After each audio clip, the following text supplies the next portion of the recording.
Happy Saturday morning, everybody! Yes, it is Saturday morning. We are talking baseball with my co-host Mickey Callaway. The Callaway's back in the house.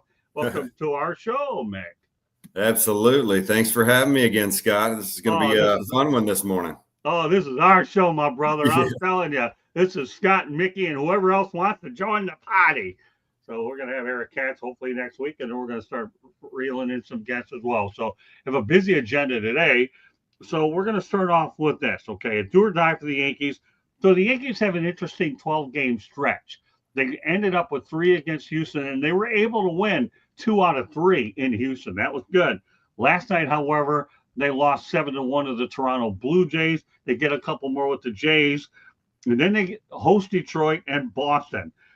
And the Yankees currently, Mickey, reside 78 and 63 in their 4 games back of Toronto. What do you expect out of the Yankees over the course of these 12 games? Right now, they're 2 up and 2 down. Hello, Cyberusky. Glad you're in here. Yeah, I mean, they have to obviously beat Toronto when they play them, right? They got to do a really good job in these next couple of games. And then anytime they're playing those guys head to head, you have to play well. You know, it's the time of the season where you have to step up your game. You know, no matter what happens, no matter how many injuries you have, whatever, you just have to go out there and play the best baseball you can to try and get in the postseason. And right now, it's been a tough order for them for most of the season. You know, they started off great, and now Toronto has come on strong this second half of the season, and they're going to have to play their best baseball and really not have any slip ups the rest of the way to try to get in this postseason. Let me tell you, the Toronto Blue Jays have been a good story all year. Say what you want about them, but this team has been knocking on the door, Mickey, the last couple of years.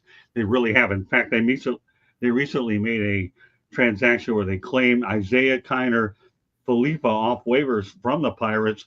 He was actually with the Jays part of 2024, and he's a utility man who was traded to the Pirates on July 30th. So, what are your thoughts about this pickup? Albeit it's a utility man, but when you have a guy like this and you're at 28 men, every remote part can only help you for Toronto. You know, no doubt. And this guy, you know, he's been a great utility player for some time now. And this is a great acquisition. You know, probably the reason they picked him up is so they can move him around, rest some of their big guys since they have a little bit of a lead, and really be fresh going into the postseason. So I really like this pickup. I know Ross and Atkins and those guys have a strategy, and this is definitely part of that strategy so they can have their best players off the field every now and again, and you don't lose that much because this guy can really play positions really well. Great defense. He puts the ball in play.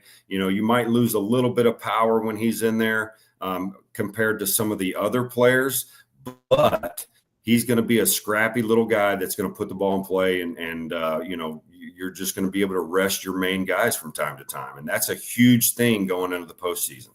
Mickey, these are the types of moves that I've known in baseball, what we call intangible moves.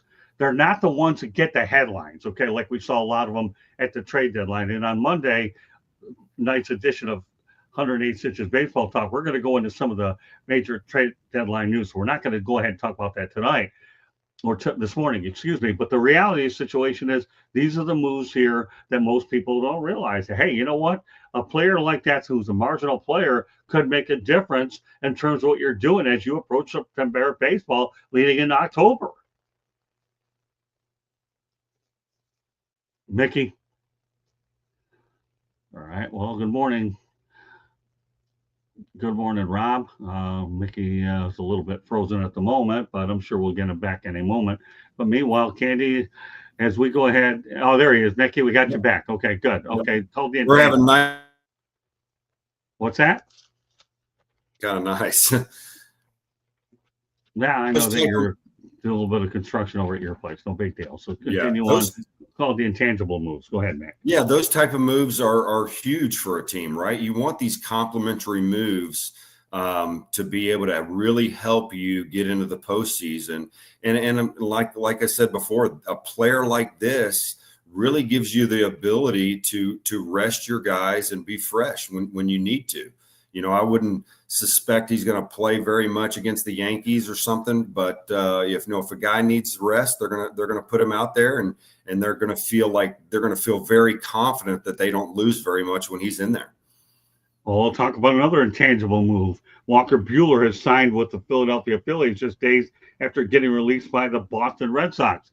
I know that this has been a tough signing all year for Boston, hoping to get a little bit of mileage out of Buehler, but the Phillies need him. They really do. What are your thoughts about the Buehler acquisition for Philadelphia? Yeah, this is a great acquisition. Obviously, Walker has been a great pitcher in the past.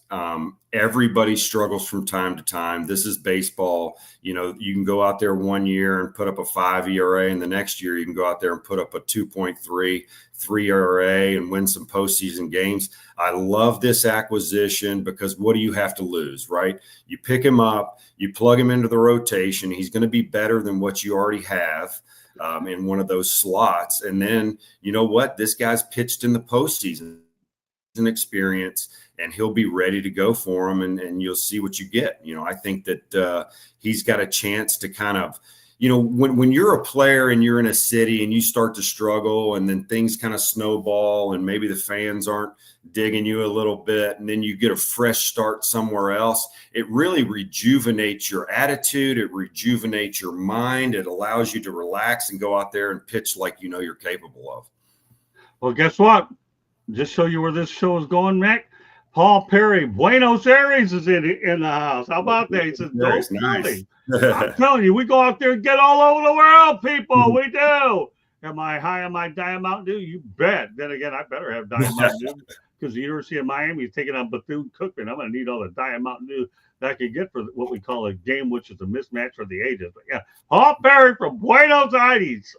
I don't know how to pronounce that. Hello, Paul. Welcome to the big show. Go Philly. He's a Philly guy. All right, but you know what? We're going to stay in the state of Pennsylvania.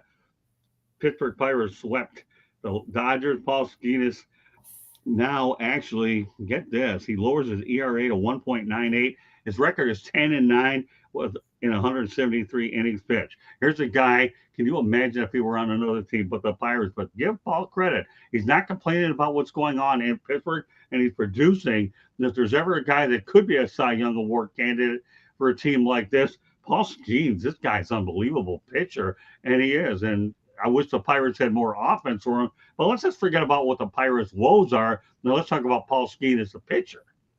Yeah, I mean, I love the attitude, right? This is the attitude that an ace has to have on his staff. I've seen, guys win Cy Youngs with 12 wins total. It's a thing that you just got to go out there and do what you can on a nightly basis and not worry about the offensive output that you get behind you. And that's what Paul Skenes does. He's not in the press. He's not out there, causing a ruckus. Oh, they're not scoring runs for me. He's not, woe is me. He's concentrating on what he needs to do. He's a team leader, and someday that's really going to pay off for them or somebody else. So I love the attitude. I love the fact that he's such a bulldog. Now, he's got great stuff, obviously, to go out there and attack hitters with. But, he's been very, very impressive on the mound and off the mound in the way he's handled the situation that he's currently in. I mean, how do you not like the guy? Here's a guy that ends up pitching in the All-Star game, and they score 6 runs, but he still gets a no decision in the whole thing, and he's a trooper.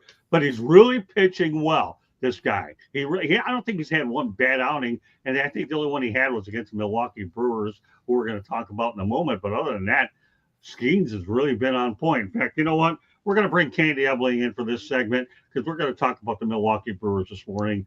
I don't care whether it's our show or not, but you know what? We got a Miss Brewer up here.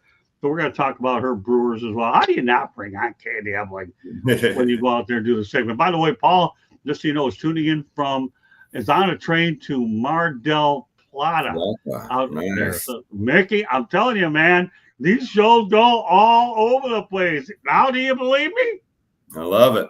All right. Well, here's what we've got. A couple more big segments coming up, but the Milwaukee Brewers, get this, are 47-20 since June 19th, the best record in MLB, 6 more victories than any other team in that streak. Now, get this: they're 87 up, 55 down, 5.5 games ahead of the Cubs, who are actually doing pretty well. But here's the biggest stat that people have to take away from it.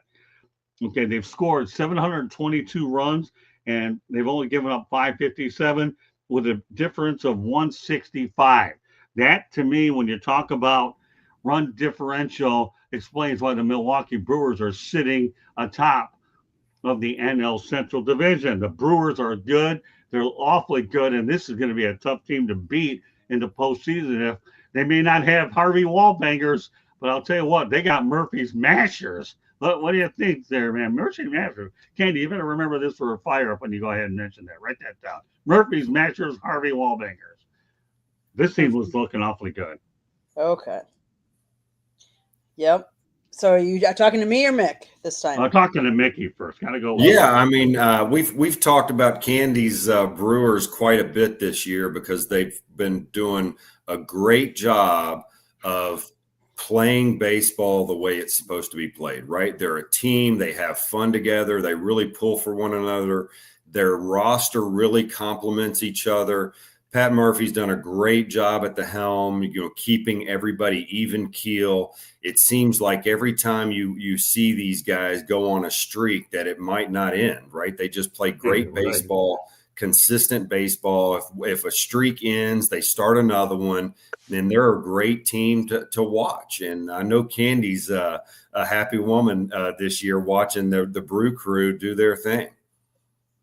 Yeah, they sure are. And then if you'll go ahead and add to the fact that Quinn Priester has a franchise record, 11 consecutive winning sessions, the Milwaukee Brewers, they got some balance with this Quinn Priester. They really do.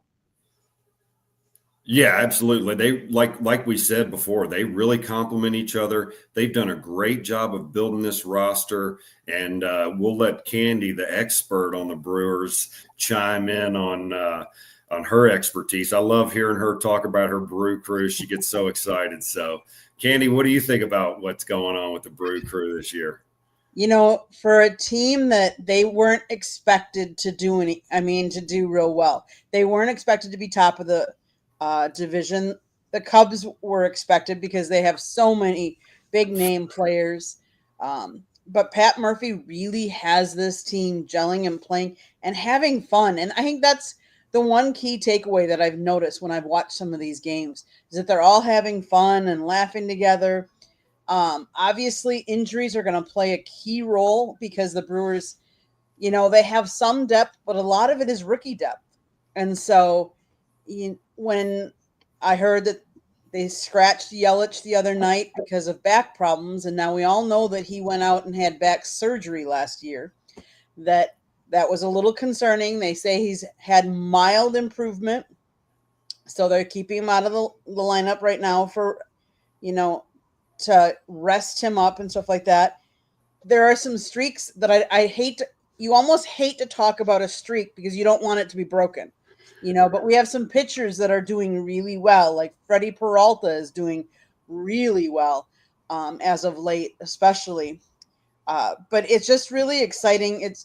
It's really exciting to see a small market team with not a huge payroll. They're in the bottom third for payroll, to have fun and to be gelling and to have success.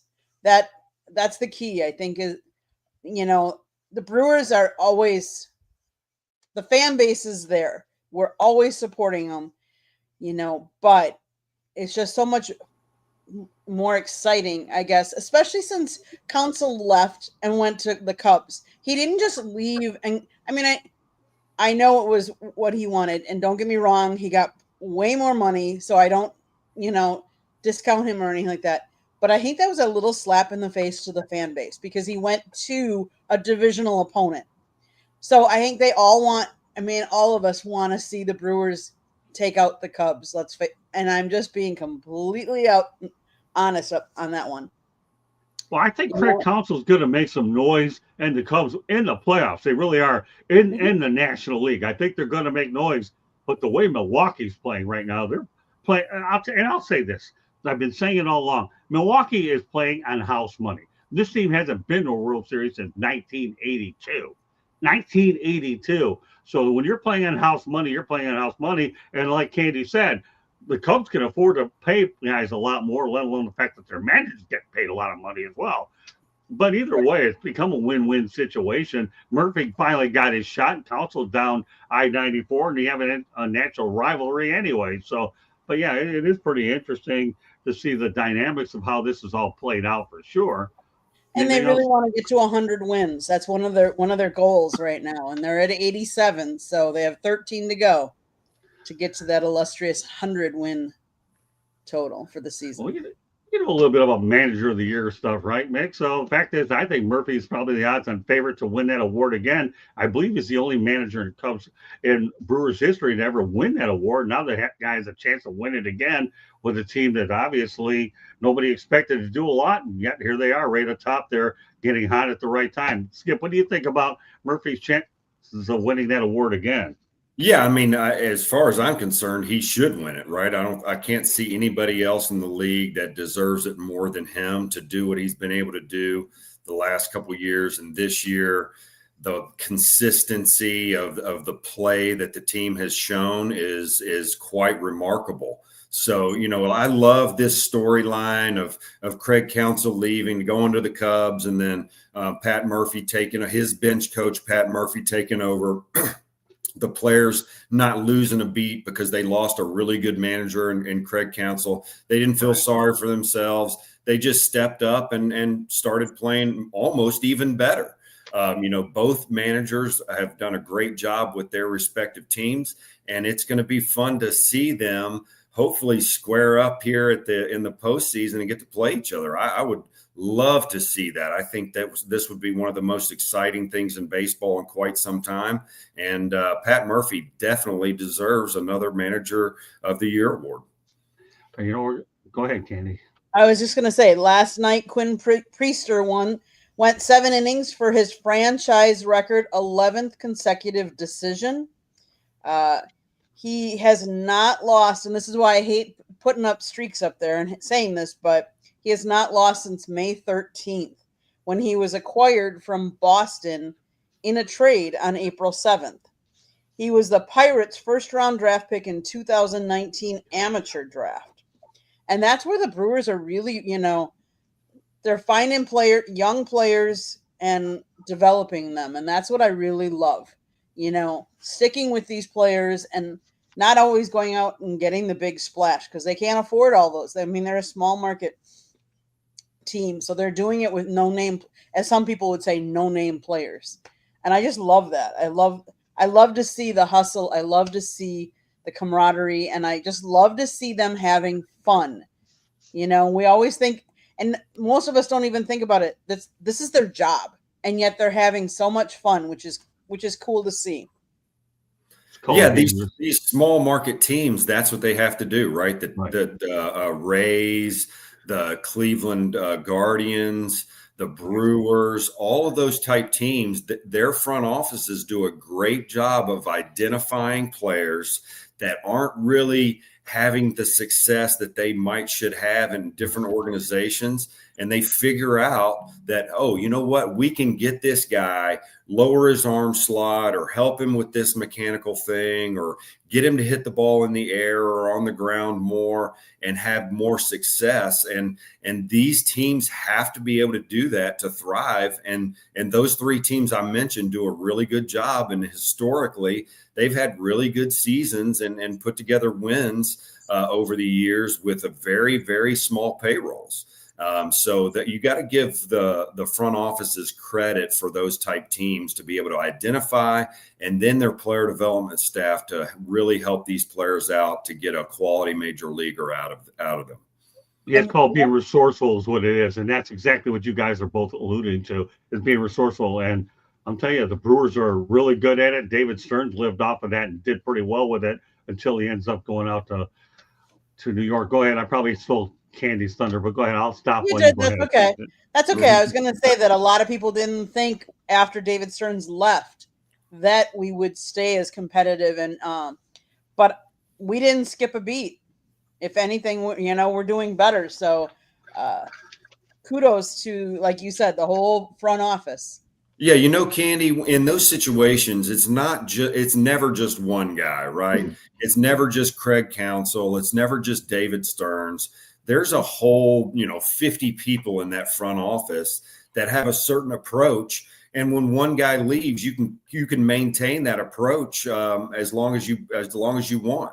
So I think that they've come up with a good system. They've identified the type things that they want to go out and look for, the type of players, the type of pitching mechanics, the arm slots, the way the ball comes, the exit velocity, all of these things that analytics plays a huge part in. They identify, and maybe some other teams don't value that as much. And then they bring them over to their system. And these small market teams also have resources for all of these players, right? They have the latest technology.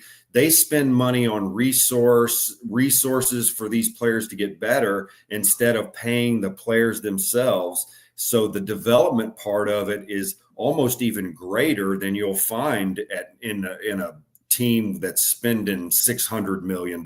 So I love the approach, and those things don't go away when you lose just one member of that, committee or the front office or coaching staff.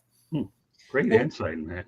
One other insight that I would say is that Milwaukee, because it is a small market and we don't have the big name players, is that the players can go out in the community and they're not like swarmed, and like they can actually go and, eat out and be unapproached or not bothered, whereas some of the big name like Aaron Judge, like he goes any place and he's got a swarm of people, whereas in a smaller market with these lesser names, they can go out and enjoy the community and have a life outside of baseball to be more of a well-rounded, if that makes any sense, Mickey, too. Oh yeah, absolutely right. The distractions are way less, and you have to be able to balance your professional and your personal life. And when you're in a small market like that, it is easier to balance the two so you can succeed in both. Like you said, Aaron Judge, he walks around New York City. He's not going to be able to relax. So he's probably having to stay in more than he'd like. And it just creates a little bit of a distraction. Now, he's very fortunate to get to play in New York and be who he is. And there's going to be a legacy, and he's going to be a legend in New York forever. But as far as just going out there and trying to play baseball on a daily basis, less distractions is much better for these smaller market teams. Well, and the fact they have a smaller media market, so you don't have everybody, listen, you worked in New York, you realize that there's a ton of media around there scrutinizing every move. In Milwaukee, it's a lot easier. If you make a mistake, you have a bad day, you're not going to have 9 million people beating the daylights out of you. Whereas out in New York, it becomes more magnified. If you need an example of that, all you need to do is look at Aaron Rodgers, realize that when he left the Green Bay Packers to go to New York, obviously every move that he made was going to be scrutinized. The same holds true for Brett Favre. Those two guys found out what the New York to Wisconsin plunge was all about. Candy, you're doing such a good job. I have 2 big segments. We're going to leave you on for the rest of it. All right. How do you like that, Skip? We're going to keep Candy on today. Yeah. So, but before we do that, we're going to go to a station break. Candy doing a great job. I have some couple fun segments we're going to have on Talking Baseball. Scott Morganroth, glad to be joined by my manager, Mickey Callaway, and Candy Epling, the jack of all trades. So go ahead, Candy. Station break time. We have 2 more segments to go. Great. And 108 Stitches Baseball Talk is Monday night. Our new time will be 8:45 p.m. Eastern Time. We'll have a good crew lined up there. Mickey, what can I say? The best edition on the planet all year, but we have a lot more things that we're working on. All right, Candy, station break time. South Florida Tribune Publishing Company published a book, Lessons from the Microphone, Tuning into the Enduring Wisdom of Visionary Leaders. It is written by our host, Scott, the Motor City Madmouth Morganroth. Talks about his 40-plus years in the business and how it has evolved and changed. We all know life has changed so much in the last 40 years. Go check out this book, see how it's changed from the media standpoint. It's available on Amazon, Barnes & Noble, Kindle, Google, and Apple Books. There's also a link on our website, www.southfloridatribune.com, where there is a plethora of great content, so go check it out. If you like to listen to podcasts, you can find us wherever you get your podcast. If you'd like to be a guest, you can always email us at southfloridatribune@gmail.com, Or if you want to advertise or sponsor any one of our shows, you can call Scott 954-304-4941. And if you see that red subscribe button in that lower right-hand corner, click it, like us, share us with all your friends and family. But also turn on the notifications so you know when we go live or put up a new video. We're constantly putting up videos. Go check out our YouTube. Back to you, Scott. All right, just to let everybody know, Candy Evely and I will be at Hard Rock Stadium later on tonight. The Bethune-Cookman Wildcats come to town to take on the Miami Hurricanes. And you have an opportunity to go out there and see Carson Beck. Haven't been out there to see Carson Beck. This kid's a heck of a quarterback. Did a great job against Notre Dame last week. I think today will be more of a type of game where I don't think it'll be as stressful because of the nature of the opponent, but this is an opportunity for Carson to get some more reps as well as a lot of the other game players. Great opportunity to go out there and see Carson Beck if you're in South Florida or at Hard Rock Stadium. I believe that game starts 7 o'clock p.m. Eastern time as well. Sorry, with that said, okay, I have a pretty interesting segment called how teams have done since the All-Star break. So I'm going to go over a bunch of them. Let's start off with the Milwaukee Brewers. Now, I'm not counting last night's games, but we're going to go right to the top and who's hot and who's not. The Milwaukee Brewers obviously are 30-15 with a 667 percentage, which is really good. The Toronto Blue Jays, the team that we talked about earlier, 26 up, 18 down, 591. Again, mind you, not last night. Philadelphia Phillies, 26-18, 591. I'll just go over the records to make it easier.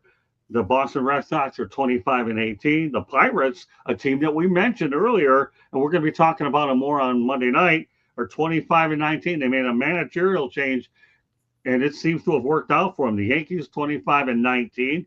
This team's very much in the hunt. They really, really are. Like Derek Jeter said, you just have to clean up a lot of those mistakes is what you have to do, and for them to stay in it. So the Yankees are definitely far from out of it. The Kansas City Royals are 24-19. They're playing decent baseball. The Texas Rangers are a team to watch out for because you never, ever count out a team managed by Bruce Bochy. As I continue on this list, the San Diego Padres are 24-20. But here's a big one that should stand out. How about the Athletics? I know it's a lot easier for us to say Oakland Athletics. No more. How many people are going to make this mistake over the next 2 or 3 years, calling the Oakland A's? A lot of people will. But the Athletics are 23-20, and they're playing awfully good baseball at Sutter Health Park. They really, really are. As they get ready to move into Las Vegas, they're going to play 6 games over there. Cleveland Guardians are 23-21. The Cubbies 23-21. The Diamondbacks are 23-21, and the Tigers are 22-22. I'm not going to go over the whole list, but those are the teams that are at the 500 mark. If I'm going to go out there and mention a couple of other teams, we'll talk about the Mets, who are currently 20-23. And the Miami Marlins were going well for a while, but ever since that New York Yankees series, they have really faltered badly. They're at 21-24. So, Katie, why don't you break down this list and go ahead and tell me your thoughts about who's hot, who's not. It's the teams that want to be hot in October, but the teams that need to get to October. So it's those teams. The Yankees are trying to find their rhythm. We talk about teams that go in these slumps. Well, then there's teams that's got to get hot, and right now they're trying to find any way to do it. Milwaukee's doing it right now. The Phillies, you said, are doing it. They're finding their rhythm, and they're trying to figure out ways to win. And what I would say is these teams need to not always count on the long ball, but a lot of these teams lately, it seems, have been counting on the long ball. We've had a lot of home runs I've seen lately. Mickey, what do you think? Yeah, I think that the Brewers, the Toronto Blue Jays, and the Phillies, they're 3 of the best. They have 3 of the best records since the All-Star break. They're leading their divisions. It's because they have very good, solid teams, and they play well consistently. Right? They played well in the first half. they're playing the best in the second half. They don't want to relinquish these leads that they have in their division, and they want to get to the postseason. And they can do that because they have great quality teams. They have good pitching, they have good defense, and they can swing the bats. So these real consistent teams, you really got to watch out for them. They're going to get in the postseason more than likely. The thing about the postseason is it really doesn't matter how you played all year. It's going to come down to how did you play in September? How did you play those last 15 games? Are you in a good spot health-wise to put your best pitchers out there? And when you have a little bit of a lead in your division going into the postseason, you can kind of line up your staffs the way you want to, so your pitching is lined up the way you want in the postseason, and that makes a huge difference. So, playing consistent baseball throughout the season, especially the second half, getting on a little bit of a roll late in September, and having a nice little cushion the last week and a half of the season, you can really line your pitching up for the postseason and have a better chance at getting all the way to the World Series. Yeah, the guy to watch out for in the post is Max Scherzer. Here's a guy that battle tested. He's been hurt a lot of the year, but he's starting to pitch much, much better for the Blue Jays. We had a chance to see him in Miami, and he was actually doing a bullpen session, and he's a guy to watch out for. He really is. Won a championship with the Washington Nationals. He's been around, been to World Series quite a few times. There's a guy to watch out for. And there might be other players, but I think he's the one person that really, truly stands out. So, yeah, I love that, Scott, right? That is so true. You take a guy like him, he's not throwing as hard as he once used to, but when it gets into the postseason and everything's amplified a little bit more, it's all about making pitches to quality areas and doing it consistently. I've seen a lot of pitchers kind of in the same, place in his career, and they get into the postseason and they have very good success because they're just executing pitches. There's a lot of pressure on the batters, and those guys, they've been there, they've done that. Relax, they execute pitches, pitch inside, get the ball down and away, get it up when they need to, and they end up having pretty good games, and they really help their teams more in the postseason than they did during the regular season. Well, Mickey, let me point this out to you. You know who Max Scherzer reminds me of from the past is a guy by the name of Frank Tanana, who obviously reinvented himself. We all know that he was a hard-throwing pitcher, and then he had to reinvent himself by being a crafty pitcher. He followed, obviously, Nolan Ryan was his teammate. But when a pitcher has to reinvent himself later in his career, what does that tell you? Because I know we'll talk about more and more pitchers as we go along, but we're bringing up Scherzer. So the only one that came to my mind spontaneously was Frank Tanana. We all know that what Nolan Ryan is. And here's a little teaser for you on Monday. We're going to start doing a weekly segment comparing Nolan Ryan to Ichiro Suzuki. So I'm going to come up with a stat comparing and contrasting a little bit about what's going on. But let's go back to Frank Tanana. What are your thoughts about that? Yeah, no, that's a great point. And I think you're right. You get these guys that they could really overpower guys in their first half or first 3 quarters of their career. And then all of a sudden they're not throwing as hard. Their breaking ball's not quite as late as it used to be because the arm speed's not quite there. I think Clayton Kershaw is kind of doing the same type thing with the Dodgers. And you see this, quite often, that these guys, all of a sudden, they continue to play. They've been in the league for 10, 12 years. They end up playing for 15, 16, 17 years in the last 4 or 5 years. They're right. Pitching at 90, just executing pitches and reinventing themselves because they've had so much experience out there on the mound that they know what they're capable of, and they know how to get hitters out, and that's what it's about. A pitcher can get hitters out, right? You have to turn into a little bit more of Greg Maddux instead of being, Smoltz in their heyday. That's just what you have to do. And these guys know how to compete. They know how to get outs, and they know that changing speeds changing locations, using the effective velocity that works so well, exciting guys in, soft down and away, that stuff works. There's a reason that pitching is called pitching. It's not just going out there and throwing hard. You can get outs at 90, 87 to 90 miles per hour, just like the guys throwing 95 to 97 are, if you can locate and know what you're doing and mix your pitches well. Excellent point. So I have another segment we're going to have fun with. That's what we can do here on Saturday, is we get a little bit creative from the normal, and I go out there and bury everybody for information. If you have the patience for a marathon, Monday night is. If you're looking for a sprint, then you have with Mickey and I, Candy, and anybody else that comes on Saturday.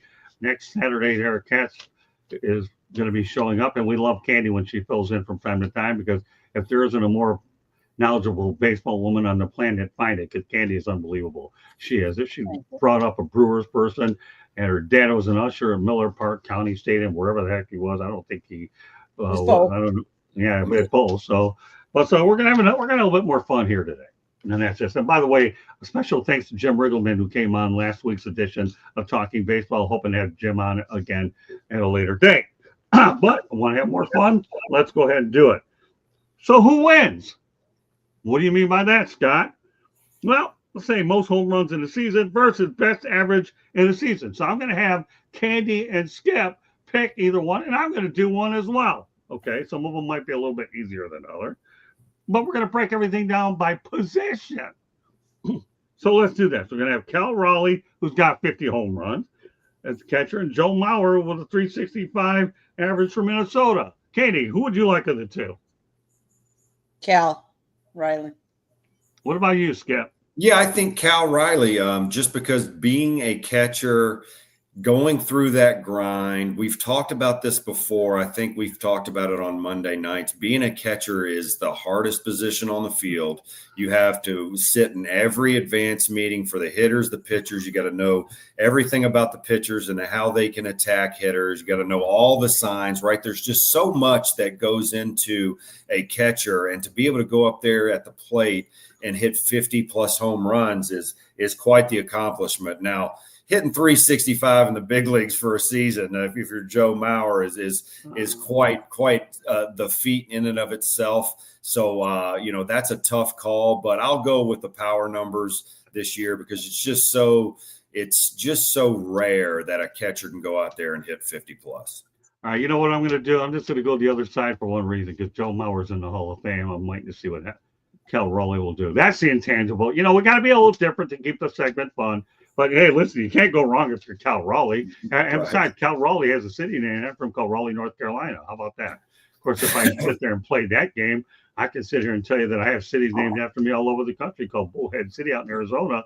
And if people want to know why I have Bullhead City, Arizona, all you need to go ahead and hang around with me, then you'll find out why. If that's not good enough, Arizona's popular for me because I have Scottsdale, okay?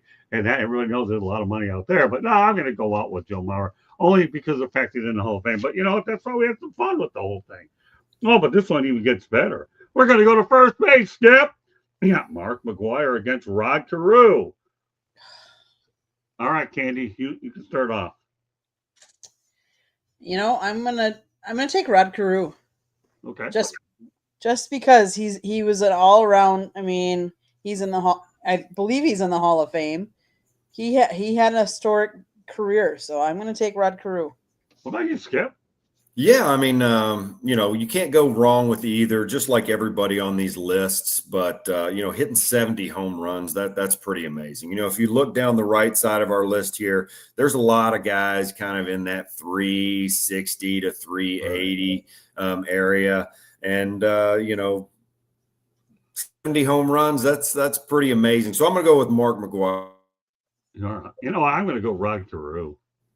And I'll tell you what, I'll give you a few reasons why, Skip. Androstenedione, Dione, okay?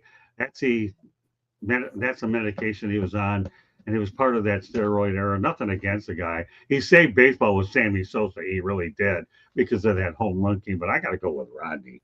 I really did. Besides, I don't know if a lot of people knew this, but Rod Carew, just so you know, for our Jewish fans that are out there, he is Jewish, by the way. I don't know if you knew that. Oh, interesting. Rod and he was an 18-time All-Star. You Wow. know, Yeah, that's pretty a hard to go long against that. career. That's pretty amazing. Okay, well now we're going to go to another one. We're going to go second base because our Carew played multiple positions. Marcus Simeon hit 45 home runs as a second baseman. Rod Carew 364 for Minnesota. All right, Candy. I'm gonna go back to Rod Carew. What about you, Skip?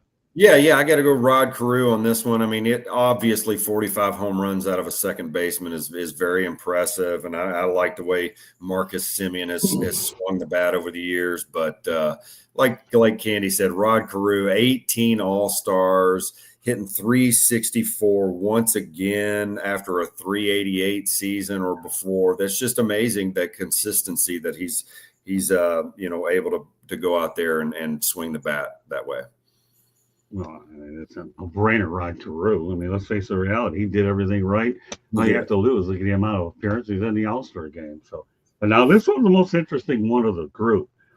You got Alex at third base. You got Alex Rodriguez against George Brett. We all know that Alex Rodriguez has played a lot of places, and George Brett with Kansas City. Skip, I'm going to let you start off with this one. Who do you like on this one? Yeah, I like George Brett over there, right? I grew up watching George Brett. I was a big fan of him. I loved the way he swung the bat. I loved his batting stance. He just had that flair, that tough.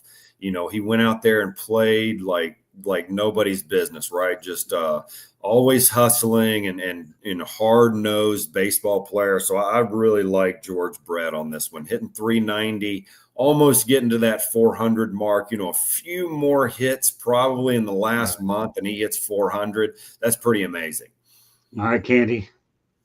Yeah, I'm gonna agree with you, Mick. George Brett, 21 seasons, over 3,154 hits, 317 home runs, 1,596 runs batted in, 13-time All-Star, 3-time Silver Slugger Award, 3-time AL batting champion, a Gold Glove Award, World Series champion. Brett's 3,154 career hits are second most by any third baseman in Major League history, after only Adrian Beltre's 3,166, and ranked 18th all time. He is one of 5 players in MLB history to accumulate 3,000 hits, 300 home runs, and a career 300 batting average. The others being Hank Aaron, Willie Mays, Miguel Cabrera, and Stan Musial. Those names are iconic. Like, how do you not put him? So that would be my pick, George Brett. Well, I'm going George Brett too. I have to. Sorry, Alex Rodriguez. You did a good job helping Miami fix up Mark Light Stadium, but I'm trying to find out how much of what you did was legitimate. Really, I am. Yeah. I am. I mean, let's face the reality, Skip. I'm still trying to figure it out. Probably good on the air. Got a lot of money. Did he serve 162 game suspension? Right? I think so. Yeah. Yeah. Right. Okay. So, Alex, you're good on the air, but that's about it. George Brett, no brainer. Anybody that could go head to head with Billy Martin with a pine tar incident. We're going to talk about that at a later date. On 108 stitches is all right in my book. All right, but you know what? We're going to stay with Alex Rodriguez. We're going to give him another chance to get a little bit of popularity here at shortstop. 57 home runs in this case against Nomar Garcia, average 372 when he was the Boston Red Sox. Skip, who do you like on this one? Yeah, obviously the shortstop to me is kind of the leader as far as the infielders go, right? He's kind of out there kind of being the general of the 4 infielders.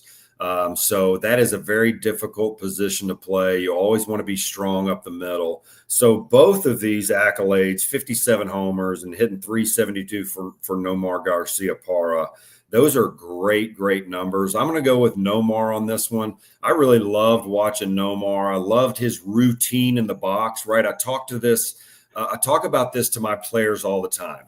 You have to have a great in-between pitch routine, whether you're a pitcher or whether you're a hitter. And we all know Nomar in the box, sitting there messing with his batting gloves before he gets in the box. It really helped him stay locked in, and that's one of the reasons he was able to put up such great numbers at the plate. So I'm going to go with him because I use him as an example, even though my young kids really don't know who Nomar Garciaparra is anymore, which is kind of sad because I loved watching him play. But I always use him as an example of an in-between pitch routine to get your brain locked in and tell your body it's time to go out there and hit. He had that unbelievable routine, and I'm going to pick him probably because of that. All right, Candy. Now, this one's a little tougher because the numbers, if you're looking at batting numbers and totals, A-Rod has more. Like but the other thing is Nomar actually, he was injured and he suffered back in 2001. He suffered a wrist injury, the first in a series of significant injuries that plagued the remainder of his career. But known for his ability to hit for average, Garciaparra is a lifetime .313 hitter. He had the highest single-season batting average by a right-handed batter in the post-war era, batting .372 in 2000, and won the AL batting title in 99 and 2000. The first right-handed batter to accomplish this in consecutive seasons since Joe DiMaggio. That's a big name right there. Now, A-Rod has more total numbers, but he doesn't have, but so I struggle with this one because I think I'm probably going to say A-Rod on this one, as much as that might be hard to do. He has over 3,115 hits, 696 home runs. But I think the stat that I like best is the runs batted in. He has 2,086. And I think that accounts for a lot. Like, that says a lot. That means that he's getting other players in. He was a 14-time All-Star, World Series champion, 3-time AL MVP, 2-time Gold Glove, 10-time Silver Slugger Award, 4-time AL home run leader. I know he's a little tainted, but I think I'm going to say A-Rod in this one. Yes, and you know what? I'm going to go Nomar Garciaparra. I really am. And the Okay. reason why I'm going Nomar Garciaparra, we'll have Skip back probably in a moment, but is this. I had a chance to meet him over in Vero Beach when he was playing for the Dodgers. What a super nice guy. But this guy knew hitting. He just simply knew hitting real well. And I think his numbers speak for themselves. And it doesn't hurt. And I know he's married to Mia Hamm, who's a really first-class athlete himself. But the reality of the situation is Nomar just simply knows hitting. So I have to go that way. Candy, why don't you go ahead and talk a little bit about our book a little bit, and then we'll wait for Skip to give us his opinion as well. The South Florida Tribune Publishing Company published a book, Lessons from the Microphone, Tuning into the Enduring Wisdom of Visionary Leaders. It is written by our host, Scott, the Motor City Madmouth Morganroth, talks about his how many years in the business, 45 plus at this point. He's had an amazing career, talks about how life has changed as in the media. It's available on Amazon, Barnes & Noble, Kindle, Google, and Apple Books. And there's going to be a part 2. Hopefully, he's going to be starting to write it later this year. So watch for more details on this awesome book that Scott wrote. And it has a picture of him with a young Tommy Lasorda. So if you're a baseball fan, go check it out. Okay, Scott, back to you. Okay, we have some breaking news here. Skip, first of all, I ended up going with Nomar Garciaparra. The reason why I went with him, I just think he knows hitting real. And it's pretty hard to go against a guy that knows hitting. Breaking news, unfortunately, sad in the baseball world is we lost a big one today. Davey Johnson has passed away. Oh, no. Yeah, it's too bad when you hear this stuff, but I have to get it out there. If you don't hear from me, you're going to hear from somebody else. So Davey Johnson, what are your recollections of Davey Johnson? Yeah, I just remember him being a great manager. Obviously, he did an unbelievable job at the helm. You know, there's very, very good teams that he was able to manage. And, it's just a sad day for baseball when you lose any member, of our fraternity. So, very sad day, obviously. I'm sure there's tons of fans that are saddened by this news. Yeah, well, Daryl Strawberry's already commented on social media on just a Graham account that he's stand by it, and I'm sure a lot of the tributes are going to pour in as well. Daryl Strawberry. So, unfortunately, Davy Johnson has passed away. I just wanted to make sure that we were able to get this information while we could. Davy Johnson has passed away at the age of 82. So, Davy Johnson, rest in peace. I had an opportunity many years ago to interview Davy Johnson. A big loss here in the Mets community, and I feel I have some affection to the Mets as well because they've really treated me really well up in St. Lucie. So I'll just take the opportunity to go out there and pay tribute. Rest in peace, Davey. But once again, Nomar to me is just a complete hitter. He really is. And again, I'm going to go against Rodriguez again because of his performance enhancing drugs. It does not help his case in a lot of situations. And I can't sit there and tell you. Here's an easy one, though, for that nobody could get wrong. It just depends on which way you want to go with it. Okay, do you want the Barry Bonds that hit 73 home runs, or do you want the one that hit 370 for the Giants? Which one do you want to go with, Skippy? But you can't get it wrong because you know who it is. Yeah, I'm going to definitely go with Barry Bonds on this one. But I like the 73. I like the 73 homers. That's quite the feat, right? I mean, we all know that that's a record that's pretty amazing, going to be very hard to overcome. And this guy was a powerful, powerful slugger. And we all know that maybe there was some performance enhancing stuff going on, but the hand-eye coordination that this guy has, he would have been a Hall of Famer either way. We get to face him in 2002 in the World Series when I was playing for the Angels and he was playing with the Giants. I think we pitched to him 4 times in that World Series, like really where we had to pitch to him, or the score was such where it didn't hurt us if we did pitch to him, and he hit 4 homers. I think so. It was pretty amazing to watch him do his thing in those seasons where he was just knocking the ball out of the park, walking 200 plus times and hitting 73 homers. That's pretty freaking amazing when you're talking about 580, 600 at bats. Okay, Candy. Yeah, Barry Bonds. I mean, powerful hitter. You didn't know what you. There are some of those. There are some batters that when they come up to the plate, you're like, do I really want to pitch him or do I not? And if I do pitch him, where do I pitch him? Because he can knock it out of the park from pretty much any place. But do I really want to walk him? I mean, that's obviously why a lot of pitchers will. It just depends, I guess, on the score, where he's batting in the lineup and where it comes up each inning. Is there other people on base? Because if there's other people on base, are the bases loaded? Do you really want to walk a run in, or do you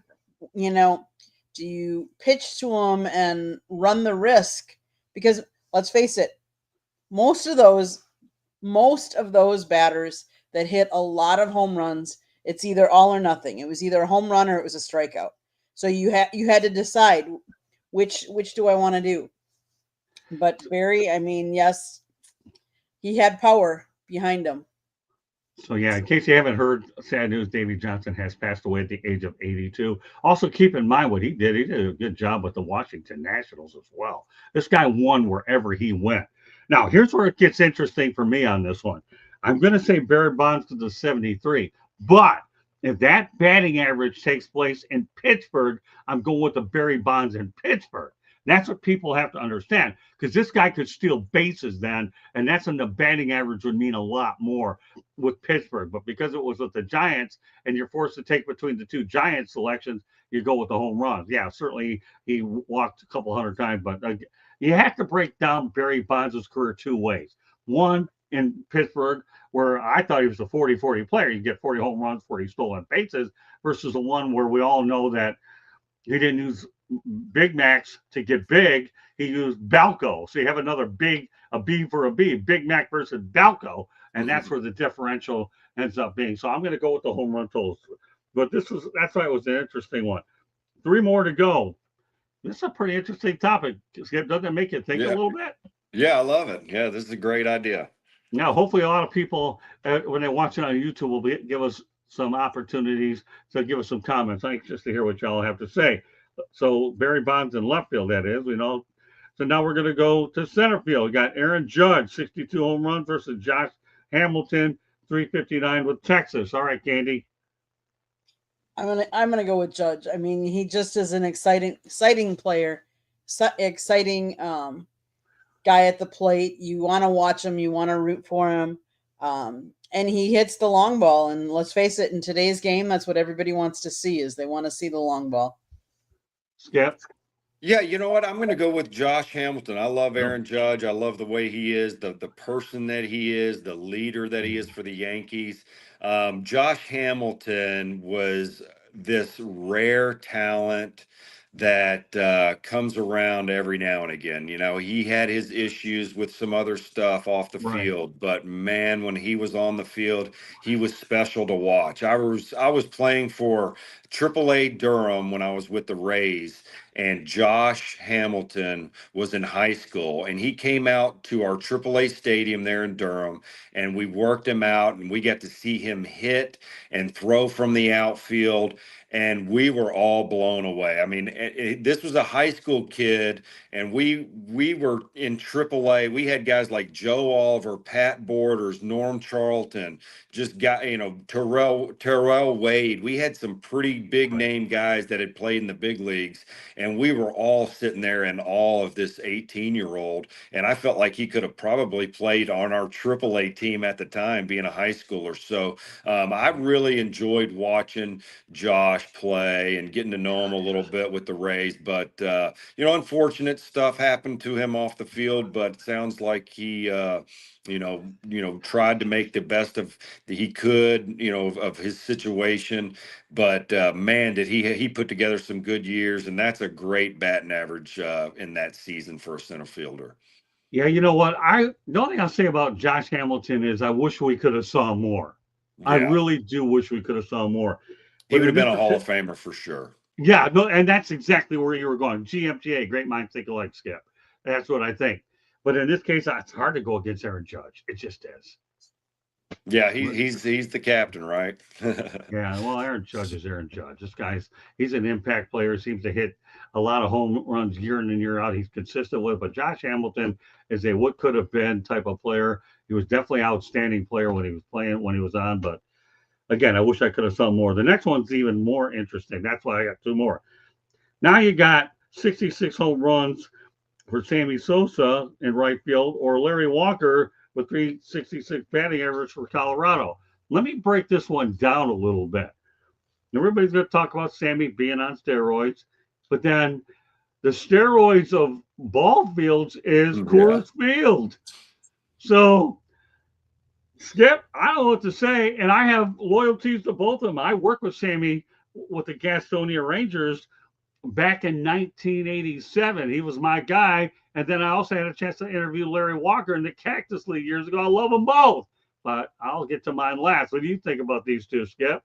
Yeah, I'm going to go with Sammy Sosa on this one. Like you said, playing at Coors Field, Right. playing in Colorado, it is so huge out there that you're getting 3 or 4 or 5 more hits per month than you would Right. anywhere else, right? That's just proven. We've seen the numbers. Guys leave Colorado and they go somewhere else and they're hitting 50 points lower. So I'm definitely going to go on and pick Sammy on this one. What about you, Candace?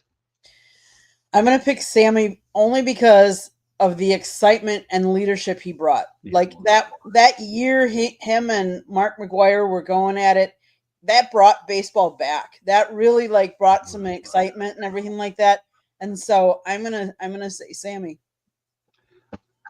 I get unanimous. I got to go Sammy, but I'll tell you, I like what Larry Walker did. He's in the Hall of Fame, some place that Sammy would like to be in, and probably never will get in. Well, he's in the Cubs Hall of Fame, but nevertheless, yeah, there's no question you got to go with Sammy. He saved baseball. Him and McGuire are the reason I don't think they're, in my opinion, if there's a strike in 2027, they're going to save anything, with that labor situation. But Yeah, it's hard to go against Sammy in this particular situation. You have a cork bat, don't matter, but it's an intriguing option, isn't it?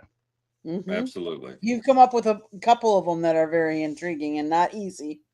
It's a thinking man's topic. That's why Skip, I could not bring this on Monday night because if I did that, then we're probably looking at a 4-hour show with everything Oh we've got. yeah.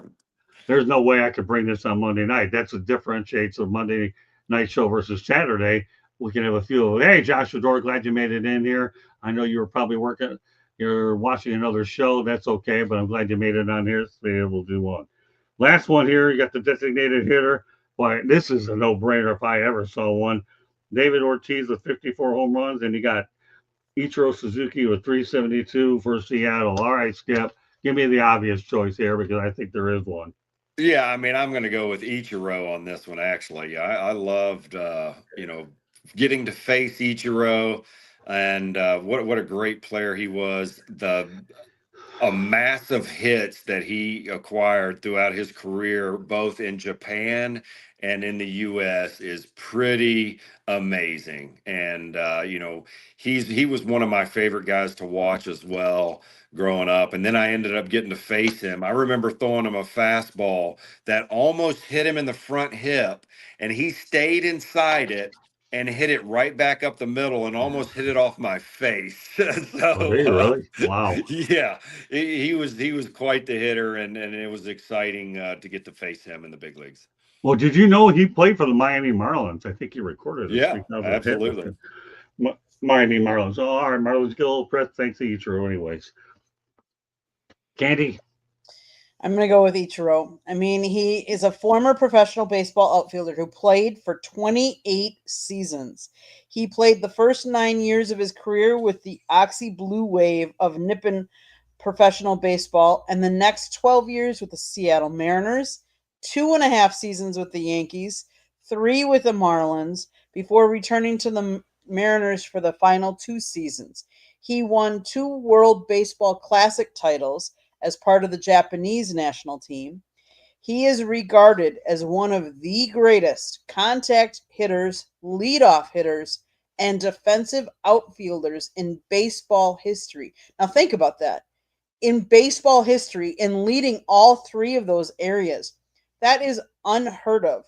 He had, in with the Oxy Blue Wave, he had 1,278 hits. In MLB, he had over 3,089 hits. I mean, the amount he was to go through just some of his accolades in his MLB: 10-time All-Star, AL Rookie of the Year, AL MVP, 10-time Golden Glove Award, 3-time Silver Slug Award, 2-time AL Batting Champion, AL Stolen Base Leader for 1 year. Major League record 262 hits in a single season. Yeah. I mean, and I could go on and on, but he overall he was the one that if you wanted to have somebody up there to hit, you wanted him up at the batting. Well, as I said, the only thing about it is why did he get 100% of the vote? Because some fool out there didn't do it. Should have gotten 100% of the vote, and the other person wouldn't even own him. And yeah, Joshua Dore will be over at the Miami Bethune-Cookman game later on this afternoon for sure. So yeah, Ichiro definitely is hands down.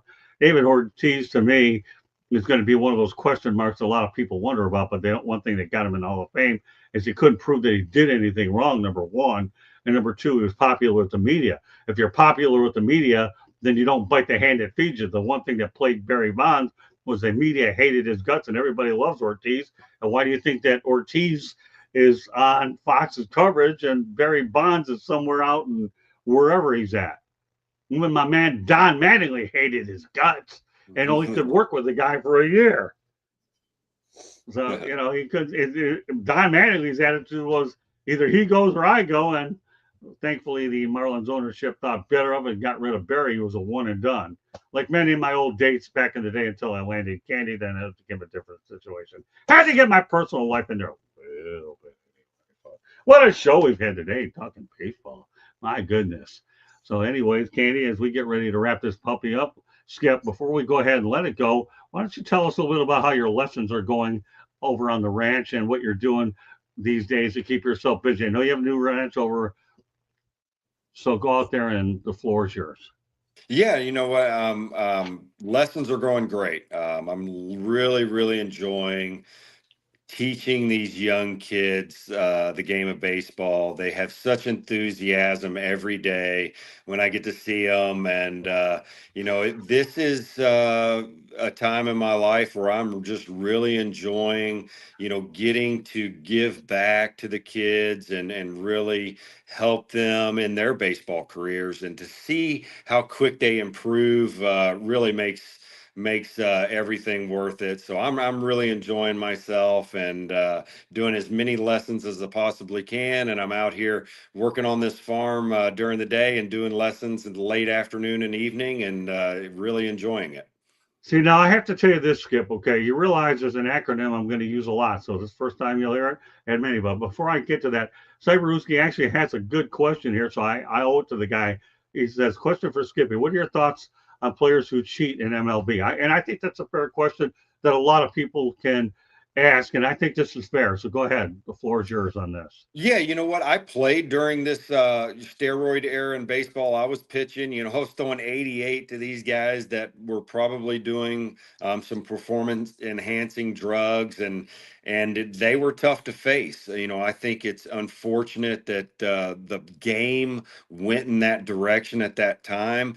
Now, the thing that everybody needs to understand is at the time it was what a ton of people in baseball were doing. There's a ton of Right. guys out there that were doing this that their name never got brought up and stuff. And it's just the way things went during this period in baseball. It's unfortunate, but cheating never wins, right? These guys are paying the price with not being able to get in the Hall of Fame and Right. their legacy and things like that. So they're paying the price for what happened.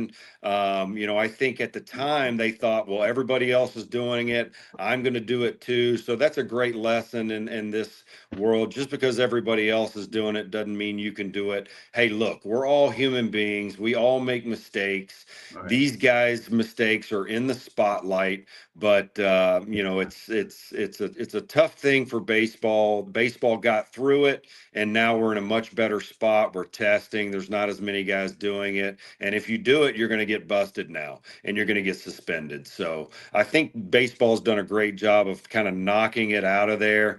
And, unfortunately, there's going to be people that cheat. They're going to find a way, right? They're going to bang on trash cans. They're going to do something else to try and gain an advantage because this is such a competitive world.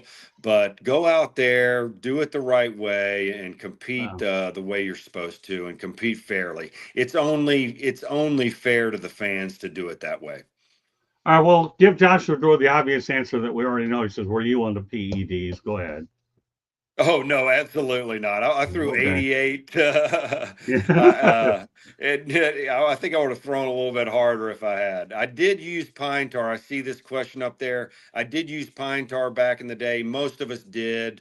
You just tried to get a good grip on the Yeah. baseball, and now they've kind of cracked down on that, which I think needs to be re-looked at. When it's cold in New York or Cleveland and early in the season or even late in the season when we were playing in the Giants in the World Series, it Right. was freezing over there in October. So pine tar, it helps the spin rate just a little bit, but you really want to get a good grip on that baseball so nobody gets hurt, especially with these guys throwing 100 these days.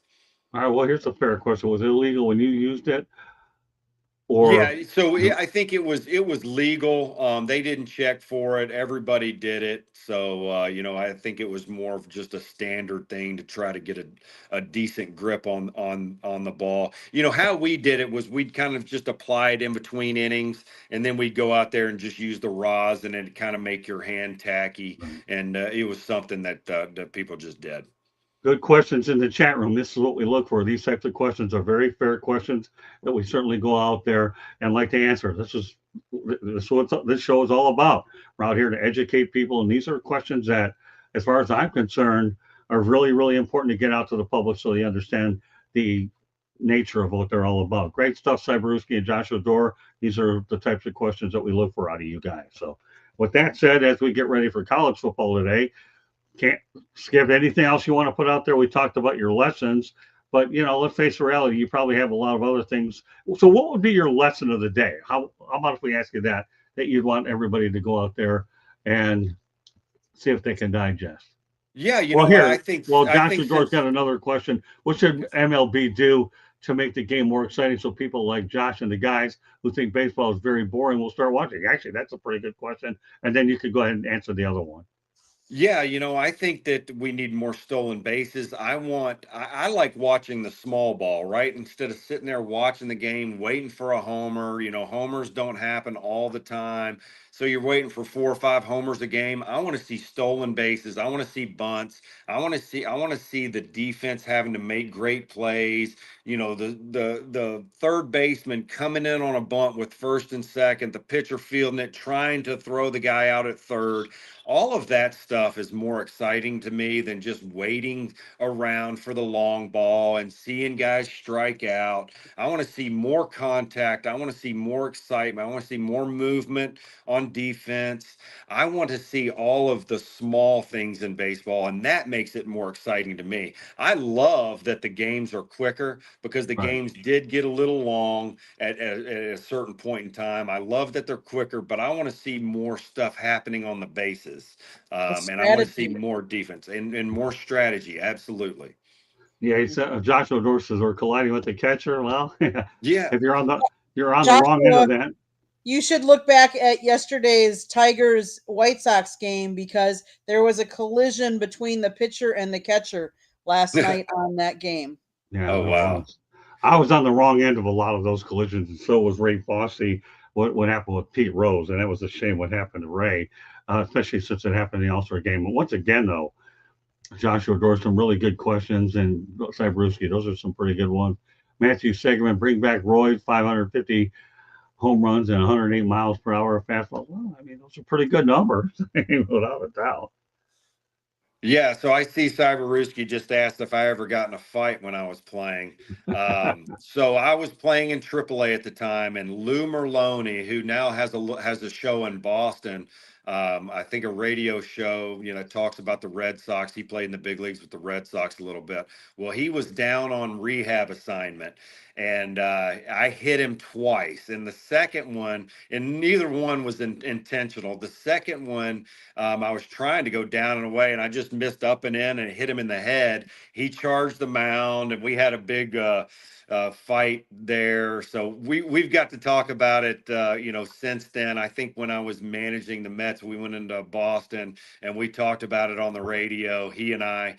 So that was a fun day. We got in a little bit of a brawl, but there's tons of times you're out there on the field and you're about to fight. So it gets quite interesting from time to time. The fun part is when you go out there and everybody's out on the field and a bunch of the players on the other team and you kind of mess around Mhm. with them, like kind of acting like you're fighting. So it's an interesting fun thing when we get. Maybe we should open that up like hockey does. That would make it more exciting. Oh, now you're really getting into these guys' wheelhouse. Yeah. No, I'm telling you, Cyberuski and Joshua George are going to feed. This show's going to go on longer because you brought up hockey. Really, these guys here, Yeah. I would like to see more fighting in the game. All right, Joshua George, Cyberuski, this is your chance to get your hockey reference in because he just went out there and say, I would watch a baseball if they brought Yeah. fighting in. There you go. I told you, you just open up something with hockey. These guys here, they feed off of this stuff, these two guys. Yeah. Well, I mean, let's face it, hockey is one of those sports where these guys, they can make an all-star game interesting or for a nation because they're passionate, they're physicals with these guys are.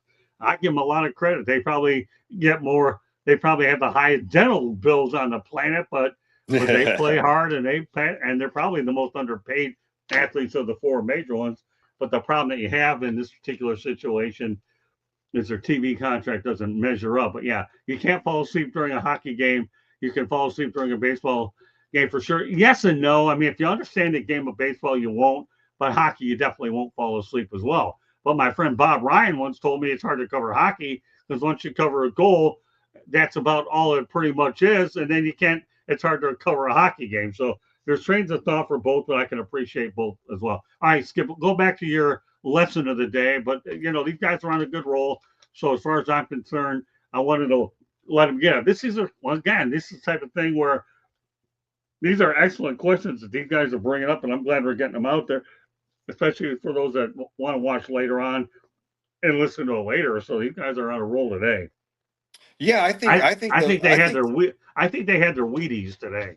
Yeah, I love it. Yeah, I love the interaction. That's awesome. That's why we're on here. We love the Right. questions. Ask as many questions. We want to do this for everybody listening to try and, Right.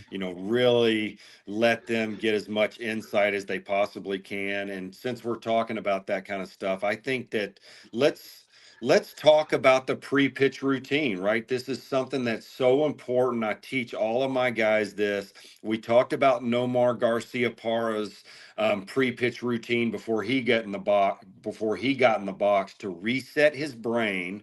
Whatever happened the previous pitch doesn't have much effect on what's going to happen on the next pitch. So you got to reset everything. You have to remember how they're trying to attack you, but you have to reset your brain so all of these distractions don't come into your thinking when you're trying to execute a pitch or trying to cover as much of the plate as possible, try to stay locked in on where the pitcher's trying to throw you. So these pre-pitch routines are huge, especially for pitchers and even infielders and outfielders. You have to be locked in. You have to be in the right position. Both feet have to be hitting the ground as the ball is crossing the hitting zone, so you can get the best jump possible in the outfield, on the infield, going left or right. You have to have the right fundamentals, and those pre-pitch routines are huge for you to get into those positions so you can cover as much ground as possible. And for a pitcher, that 6 to 8 feet from when you release the pitch to where you finish, you catch the ball back and walk back up to the back of the mound before you get on the rubber again. A ton of thoughts can go through your head, whether it's an error or a bad call by the umpire or a guy just hit a homer or the positive things. You just struck a guy out. None of that stuff has anything to do with the next pitch. So you have to have this routine that you concentrate on every single pitch, right? We saw Corey Kluber do it so well. We called him the Cluebot, right? Because he looked like a robot. You couldn't tell if he was getting hit or pitching a no-hitter or striking out 18 guys in these games because he was so focused on his routine. That's the one thing that you can control and do it 100% of the time. Once that ball leaves your hand, you can make the best pitch in the world, and Aaron Judge can hit it for a homer 450 feet. And you can't control that. But you can control what you do in between the time you make a pitch and get the ball back and make another pitch. So you really have to focus on your routine. So, all of these negative thoughts, the fans in the stands yelling at you, the other team, trying to get in your head, the error that was just made, the strikeout that just happened, the homer that you just gave up, you have to let all of that go. You got to turn your back on it, walk back up to the mound, focus on the next pitch. Okay, fastball down and away, and then you have to execute. And everybody's little pre-pitch routine is a little bit different, but they're so important to be the most consistent you can possibly be. And these guys that have won Cy Youngs, win MVPs, they have great routines. Right. All of those guys on that list today that had all the 73 homers, hitting 388 in this season, I guarantee you they were locked in on their pre-pitch routines, and that ended up helping them have the most successes possible. So that would be my lesson for the day. All right. So with that said, Skip, what I want you to do is this. Okay. By the way, Joshua Gore has a pretty good comeback for the Wheaties one. I had my weed, not my Wheaties. Whatever floats your boat, Joshua. Don't kid yourself, though. We can laugh at that all we want, but there's a reason why a lot of this stuff is legalized in some places as a medication drug. So I wouldn't really go ahead and. I don't think it's laughable. I think if it's legalized in some places for prescription use, it's one thing. So now that you mentioned that, Skip, what I want you to do is there a way that they can contact you to get lessons for you at all? I mean, you pretty much given one out over here. So now there's a way that hopefully somebody will be able to contact you as well. And you'll be given this twice a week, obviously on the Monday night 108 Stitches, as well here on Saturday. Go ahead, Skip. Yeah, so you can really find me on Facebook, Mickey Callaway on Facebook, and there's a picture of my dog's face and Sage Ranch on there. So find me on Facebook. I'd be glad to have you fly in for a lesson. I would be glad to do lessons over video chat. I think Right. that can be very impactful if you're too far away to get here. There's a lot of information out there that we can get, and I can sit there and watch your mechanics, give you some feedback. So feel free to contact me on Facebook. We can set up a lesson and kind of go from there. Beautiful. All right, Candy. As we get ready to wrap this thing up, we're not going to wrap it up though without a station break. Candy, take it away. And by the way, Candy did a great job on short notice coming on here, which turned out to be a segment. She was an incredible contributor today because I tell you, as I said, with her baseball knowledge, there's no reason why she shouldn't be able to hit all these. And she provided a lot of interesting, unique insight. Candy, go ahead for our final station break. College football is later on, but we got in just before all your pregame shows. Go ahead, Candy, take it away. South Florida Tribune Publishing Company published a book, Lessons from the Microphone, Tuning into the Enduring Wisdom of Visionary Leaders. It is written by our host, Scott, the Motor City Madmouth Morganroth. Talks about his 40-plus years in the industry and how it has evolved and changed. Old school media versus new school media. Get your copy today. It's available on Amazon, Barnes & Noble, Kindle, Google, and Apple Books. There's also a link on our website, www.southfloridatribune.com, where there is a plethora of great other content, so go check it out. If you see that red subscribe button in that lower right-hand corner, click it, like us, share us with all your friends and family, and then turn the notifications on. That way you get notified anytime we put up any new content or go live. So you could see we put up content from last week's Miami Hurricanes versus Notre Dame contest.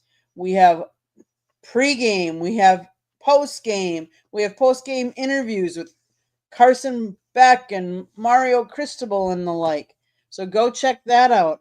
We've also have some baseball content up there. Scott's done some interviews. He did a one-on-one interview with Don Mattingly. It's up there. Go check it out. If you want to advertise or sponsor a show, call Scott 954-304-4941. And if you want to be a guest or have topic ideas, or you have a question that maybe you can't hit the live feeds on us and you want to ask a question of Mickey Callaway and you want him to answer in one of the shows, email us at southfloridatribune@gmail.com. Back to you, Scott. All right, Candy. Well done. Skip, doing a good job. You hung in there pretty much all show. I'm proud of you. This guy's doing good. Really doing a good job. But that's what we saw here today, folks, is why we do the Saturday show different. We don't need a lot of topics on the Saturday show. The whole idea is fewer topics, and I want people to get more engaged in thinking person's topics is what these are all about. That's why I put them together. There'll be a lot more guests as well. So as time goes on, Candy and I are a house divided between the Lions and the Green Bay Packers. They'll face each other in the opener. I'm wearing my color, so for those of you that are watching out there on YouTube, you know where my allegiances are. She goes with the Packers.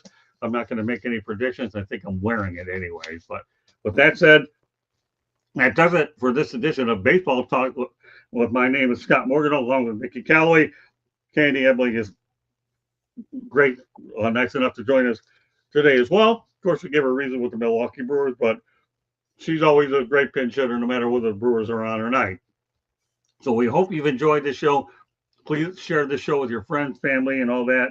And we appreciate you coming in every Saturday, 9 to 10 o'clock p.m., 9 to 10 a.m., excuse me, I'm so used to doing it at night, 9 to 10 a.m. Eastern time on Saturday morning. So with that said, on behalf of Candy Ebling and my manager, Mickey Callaway, my name is Scott Morgan, the Motor City Madmouth. Thank you for joining us on Baseball Talk with myself and Mickey Callaway. We will see you next week. We'll give you updates, and hopefully we'll have a guest. If not, but Mickey will work the Rolodex if we don't. But Eric Katz will be on no matter what.